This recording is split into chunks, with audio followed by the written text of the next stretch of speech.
बच्चों यहां पर एम्स 1999 में क्वेश्चन पूछा गया, उसके बाद एम्स 2012 में सेम क्वेश्चन आया, थोड़ा सा लैंग्वेज डिफरेंट करके क्वेश्चन पूछा गया और बहुत ही ज्यादा इंपॉर्टेंट क्वेश्चन है। क्वेश्चन में बच्चों यहां पर क्या बोला गया है कि अगर हमारे पास दो वेक्टर्स हैं, एक है ए वेक्टर प्लस बी वेक्टर और दूसरा है ए वेक्टर माइनस बी वेक्टर, तो हमें यहां पर यह पूछा गया है कि ये दोनों वेक्टर्स एक दूसरे के परपेंडिकुलर कब होंगे।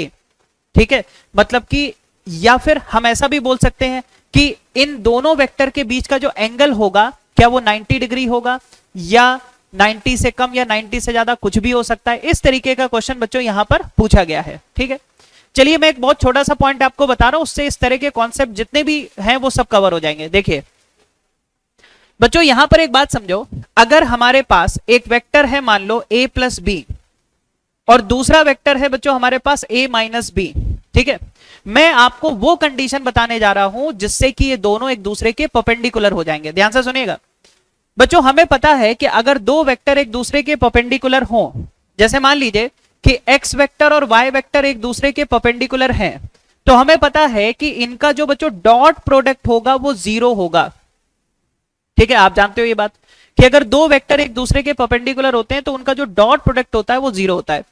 तो बच्चों अगर ये इसके परपेंडिकुलर है, इसका मतलब हम इनका डॉट प्रोडक्ट 0 कर सकते हैं और 0 करके वो कंडीशन फाइंड कर सकते हैं जब ये दोनों वेक्टर एक दूसरे के परपेंडिकुलर होंगे। ठीक है, चलिए देखिए जरा बच्चों यहां पर कैसे करेंगे बताओ। ए वेक्टर का ए वेक्टर के साथ डॉट प्रोडक्ट करेंगे तो ए डॉट ए हो गया, फिर ए वेक्टर का बी वेक्टर के साथ डॉट प्रोडक्ट करेंगे तो ये हो गया माइनस ए डॉट बी, फिर बच्चों हम b का a के साथ करेंगे तो ये हो जाएगा b vector dot a vector, फिर b का b के साथ करोगे तो ये हो जाएगा minus b vector dot b vector और ये हो गया 0।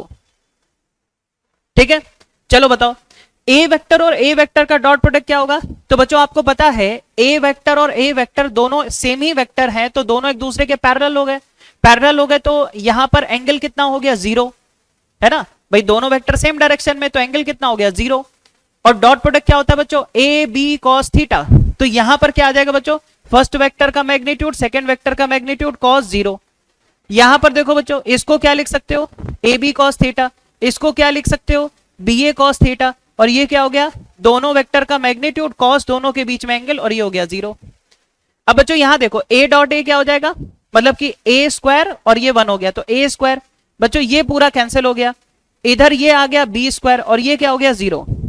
बच्चों ए स्क्वायर माइनस बी स्क्वायर 0 है, मतलब ए स्क्वायर बी स्क्वायर के इक्वल है, यानी ए वेक्टर का मैग्नीट्यूड बी वेक्टर के मैग्नीट्यूड के इक्वल आ रहा है।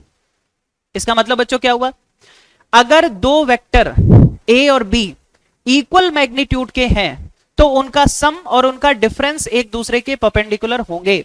यानी कि अगर आप चाहते हो ये दोनों एक दूसरे के परपेंडिकुलर हो तो वो तभी पॉसिबल है जब दोनों के मैग्नीट्यूड सेम हो। बात समझ में आई। तो बच्चों यहां पर हम कह सकते हैं, जैसे पहला क्वेश्चन देखो, यहां पर हमसे पूछा इनके बीच का एंगल क्या होगा, तो यहां पर बच्चों कोई कंडीशन तो हमें दी नहीं गई है कि पी और क्यू के मैग्नीट्यूड इक्वल हैं या अनइक्वल हैं, तो हम कहेंगे भाई एंगल कुछ भी हो सकता है 0 और 180 के बीच में। ठीक है, हाँ अगर पी और क्यू सेम मैग्नीट्यूड के होते तो इनके बीच का एंगल 90 डिग्री आता। अब बच्चों यहां पर देखो, यहां पर क्या बोल रहे हैं कि जो सम है और जो डिफरेंस है वो एक दूसरे के परपेंडिकुलर है। इसका मतलब है बच्चों कि दोनों एक दूसरे के इक्वल होंगे मैग्नीट्यूड में। बात समझ में आ गई। तो ये बच्चों कॉन्सेप्ट है जो काफी बार अलग अलग एग्जाम्स में पूछा गया है। ठीक है, तो एक बार आप इसको पूरे को अच्छे से देख लीजिएगा।